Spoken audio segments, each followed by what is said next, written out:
বাঁশির সম্মোহন যে এরকম সর্বনাশা বিপদ ডাকে কে জানতো। একটা ভাঙাচোরা প্রাসাদের সামনের মাঠে একটা মেয়ে উদ্ভ্রান্তের মতো এদিক ওদিক ঘুরছে আর মাঝে মধ্যেই দু কান চেপে ধরে বলছে, না। ওকে নিয়ে যেতে বেশ কয়েকজন দাঁড়িয়ে, কিন্তু কেউ জোর করে ওকে নিয়ে যেতে পারে না। মেয়েটা একবার চেঁচায়, তারপর হঠাৎ দৌড়ে যায় মাঠের শেষে খাদের কিনার পর্যন্ত। একটু দূরে দাঁড়িয়ে থাকা পুলিশ অফিসার আফসোস করেন, বেচারা, এখানে আসায় ওর কাল হলো। জুনি আর রোহিত প্ল্যান করে গরমের ছুটি পাহাড়ের কোলে কাটানোর। সেই মতো টিকিট কাটে, হোটেল বুক করে। কিন্তু যখন শেষ অবধি স্টেশনে এসে নামলো তখন ঘড়িতে সন্ধ্যা 7:30। স্টেশন থেকে বেরিয়ে জুনি রোহিতকে বলল, আমাদের পৌঁছতে যে এত দেরি হবে ভাবতেই পারিনি। রোহিত সামনে দাঁড়ানো ট্যাক্সিতে উঠতে উঠতে বলল, চিন্তার কিছু নেই সোনা, আমাদের তো হোটেল বুক করাই আছে। হোটেলে পৌঁছে রিসেপশনে গিয়ে রুমের খবর নিতে রিসেপশনিস্ট বলল, সরি স্যার, রুম বুক হয়নি। জুনি চমকে উঠে বলল, সে কি করে সম্ভব, আমরা তো ফোনে বুক করেছিলাম। রিসেপশনিস্ট বলল, সরি ম্যাম, রুম বুক হয়েছিল কিন্তু আপনারা সময়ে আসেননি, তাই রুম অন্য একজনকে দিয়ে দেওয়া হয়েছে। জুনি রোহিতকে বলল, এবার কি হবে। ক্যাব ড্রাইভার যাকে এতক্ষণ ওরা দাঁড় করিয়ে রেখেছিল সে বলল, একটা বাড়ি আছে শহর থেকে বেশ একটু দূরে, মালিক বিদেশে থাকেন, বাড়ির কেয়ারটেকারকে বলে দেখতে পারি। রোহিতরা রাজি হলো। গাড়ি এগুচ্ছে। শহর পেরিয়ে যেতেই গাড়ির হেডলাইটে যা দেখা গেল তাতে জুনির ভয় করতে লাগলো। রাস্তার পাশের গাছগুলো কেমন একজন আরেকজনকে জড়িয়ে আছে। হাওয়ায় নড়া গাছের মাথা যেন আঙ্গুল নেড়ে ওদের ফিরে যেতে বলছে। যখন গাড়ি ওখানে পৌঁছলো, একটি শিরশিরে হিমেল হাওয়া যেন ওদের হাড় পর্যন্ত কাঁপিয়ে দিল। বাড়ির সামনে নেমে জুনি পুরো হা হয়ে গেল।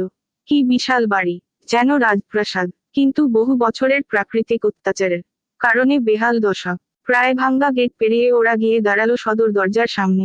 বেল বাজাতে দরজা খুলে একজন হাসি মুখে এসে দাঁড়ালো। ক্যাব ড্রাইভার ওদের পরিচয় করিয়ে দিল। স্বাগতম, ভিতরে আসুন। কেয়ারটেকার মিস্টার ধরের আহ্বানে ওরা ভেতরে এলো। বাড়িটা খুব পুরনো হলেও ভেতরে অবস্থা খুব খারাপ নয়। বিশাল হলঘরের ভেতরটা দামি আসবাবপত্রে সাজানো। ওপরে ঝাড়বাতি ঝুলছে। দেয়ালে বহু পুরনো প্রতিকৃতি রয়েছে, যার মধ্যে এক সুন্দরী মহিলারও রয়েছে। জুনি সামনে গিয়ে ছবিটা দেখলো মন দিয়ে। তারপর রোহিতকে ডেকে দেখালো। ছবি দেখে রোহিত পেছনে ফিরতে জুনির মনে হলো। প্রতিকৃতি মুচকি হাসল। চমকে উঠে জুনি রোহিতকে বলল, তুমি কি ওই ছবিতে অস্বাভাবিক কিছু দেখলে? রোহিত বলল, ছবি তো ছবিই হয়, ওতে অস্বাভাবিক কি? মিস্টার ধর বললেন, আসুন স্যার, আপনাদের ঘরটা দেখিয়ে দিই। সিঁড়ির দিকে এগোতেই ওদের চোখে পড়ে একজোড়া পাথরের মূর্তি। এগুলোই বেশি আকর্ষিত করলো ওদেরকে। দোতলায় ওঠার সিঁড়ির দুপাশে দাঁড় করানো দুটো পাথরের মূর্তি। দুজনের হাতে বাঁশি, আর এতটাই জীবন্ত যে মনে হয় এখনই ফু দিয়ে বাঁশি বাজাবে। জুনি অবাক হয়ে মূর্তি দুটোর দিকে হা করে তাকিয়েছিল। তখন হঠাৎ ওর মনে হলো মূর্তিটা মুচকি হাসল। এই, তুমি কি খেয়াল করলে? মেয়েটা হাসল। জুনি চমকে উঠে রোহিতকে বলল। রোহিত বলল, কি যে বলো না, এরকম হয় নাকি? তুমি ভুল দেখেছ। চলো ঘরে চলো। মিস্টার ধরের দেখানো ঘরে গিয়ে ওরা হাত মুখ ধুলো।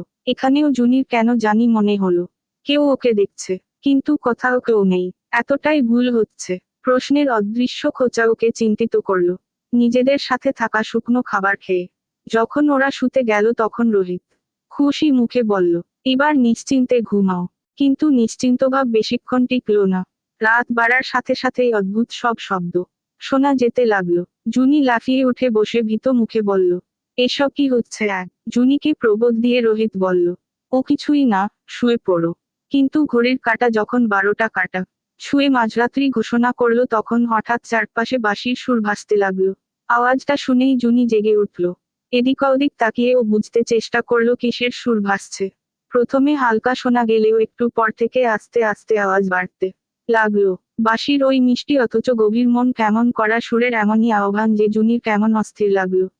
আওয়াজ শুনে একটু পরে রোহিতও উঠে বসলো। ওকে উঠে বসতে দেখে জুনি বলল, ওই শোনো, কে বাঁশি বাজাচ্ছে? রোহিত উত্তর দিল না, বরং খাট থেকে নেমে পায়ে পায়ে এগিয়ে চলল বন্ধ দরজার দিকে। জুনি পেছনে থেকে গলার স্বর চড়িয়ে আবার প্রশ্ন করল, কোথায় যাচ্ছ এই রাতে? রোহিত যেন শুনতাই পেল না, এমনভাবে এগিয়ে চলল সামনের দিকে। দরজা খুলে ও এগিয়ে গেলে জুনিও তাড়াতাড়ি খাট থেকে নেমে ছুটল ওর পেছনে পেছনে। বাইরের বারান্দায় পা দিতেই রোহিতের মনে হলো বাঁশির সুর সরে সরে যেন দূরে চলে যাচ্ছে। আর এতে ওর মন কেমন যেন কষ্টে দুমড়ে মুচড়ে উঠল। ও সামনের দিকে হাত বাড়িয়ে বলে উঠল, যেও না, আমি যাচ্ছি। সেই মুহূর্তেই দরজার বাইরে এসে দাঁড়ানো জুনি অবাক হয়ে ভাবল রোহিত কার উদ্দেশ্যে বলল কথাটা। কাউকেই তো দেখা যাচ্ছে না, শুধু ওই জাদুকরি বাঁশির শব্দ ছাড়া। রোহিত তাড়াতাড়ি এগিয়ে চলেছে। ও তড়িঘড়ি সিঁড়ি বেয়ে নেমে এলো নিচে। তারপর এগিয়ে গিয়ে দাঁড়ালো সেই বাঁশি হাতে মূর্তির সামনে। মূর্তির সেই নারী বাঁশি নামিয়ে মিষ্টি করে হাসল। তারপর আবার বাঁশিতে ফু দিল। তারপর চোখের ইশারায় ওকে আহ্বান করে পাইপা এগিয়ে চলল ঘরের সদর দরজার দিকে। রোহিতও সম্মোহিতের মতো এগিয়ে চলল ওর পেছনে পেছনে নিশিতে পাওয়া মানুষের মতো। জুনি ওপর থেকে সবই দেখল কিন্তু ও ওই মূর্তির জ্যান্ত হয়ে হেঁটে যাওয়া দেখতে পেল না। জুনির মন কুগাইল। ওর মনে হলো বিরাট বিপদ আসতে চলেছে। ও তাড়াহুড়ো করে সিঁড়ি বেয়ে নামতে শুরু করলো যাতে তাড়াতাড়ি রোহিতকে আটকাতে পারে, কিন্তু সম্ভব হলো না। হঠাৎই হোঁচট খেয়ে ও গড়িয়ে পড়ল নিচে। নিচে নেমে আস্তে আস্তে ওর কপাল খুব জোরে সিঁড়ির কোনায় ঠুকে ফেটে গেল। এত জোরে ধাক্কা খেয়ে জুনি হা বলেই অজ্ঞান হয়ে গেল। ওদিকে রোহিত পেছনে ঘটা এসবের কিছুই টের পেল না। মেয়েটার বাঁশি অনুসরণ করে বাড়ির থেকে বেরিয়ে গেল। এদিকে যখন এসব ঘটছে সেই মুহূর্তে জুনি অজ্ঞান হয়ে সিঁড়ির তলায় পড়ে। ওদিকে তখন রোহিত ও মেয়েটার পেছনে পেছনে অনেকটা পথ পেরিয়ে যায়। হঠাৎই মেয়েটা ঘুরে তাকায় ওর দিকে। তারপর মিষ্টি করে হাসে। রোহিত ওর কাছে গিয়ে জিজ্ঞেস করে, তোমাকে এত চেনা চেনা মনে হচ্ছে কেন? আমাদের কি আগে কোথাও দেখা হয়েছিল? ওদিকে জ্ঞান ফিরে জুনি কিছুক্ষণ কিছুই মনে করতে পারে না। ও হতভম্বের মতো এদিক ওদিক তাকিয়ে থাকতে থাকতে যখন মনে করতে পারে ঘটে যাওয়া ঘটনাগুলো তখন বিপদ বুঝে ও লাফিয়ে ওঠে। আর তখনই ওর কপালের ব্যথাটা টনটন করে ওঠে। ওতে আমল না দিয়ে ব্যথা সামলাতে সামলাতেই দরজার বাইরে এসে উপস্থিত হয়। যখন ও দরজার বাইরে এসে দাঁড়ায় তখন ও রোহিতকে দেখতে পায় না। ওদিকে এক জায়গা গিয়ে মেয়েটি দাঁড়ায়। তারপর ফিরে তাকিয়ে হাসে আর বলে, মনে পড়ে আমাকে? আমরা একজন আরেকজনের সঙ্গে থাকবো ঠিক করেছিলাম, অথচ সবাই আমাদের আলাদা করে দিল। এত বছর ধরে আমি তোমার অপেক্ষাই করে এসেছি। রোহিত বলে, কিন্তু আমার তো সেরকম কিছুই মনে পড়ছে না।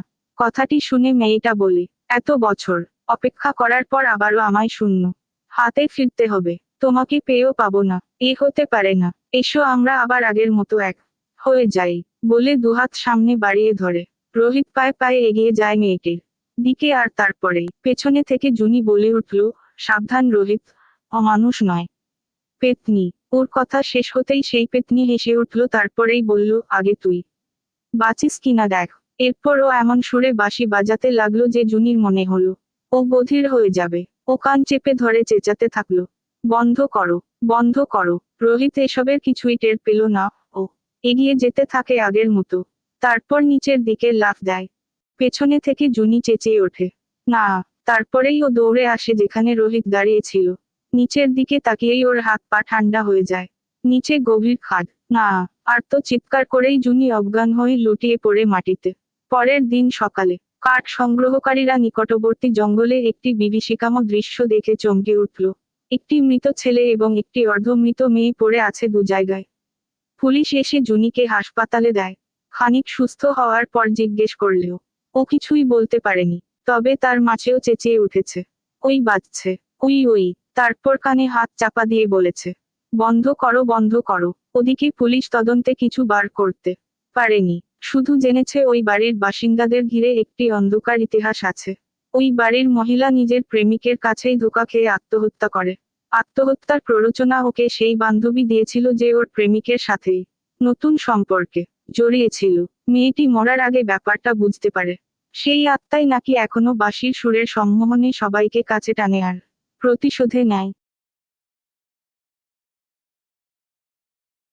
সমাপ্ত।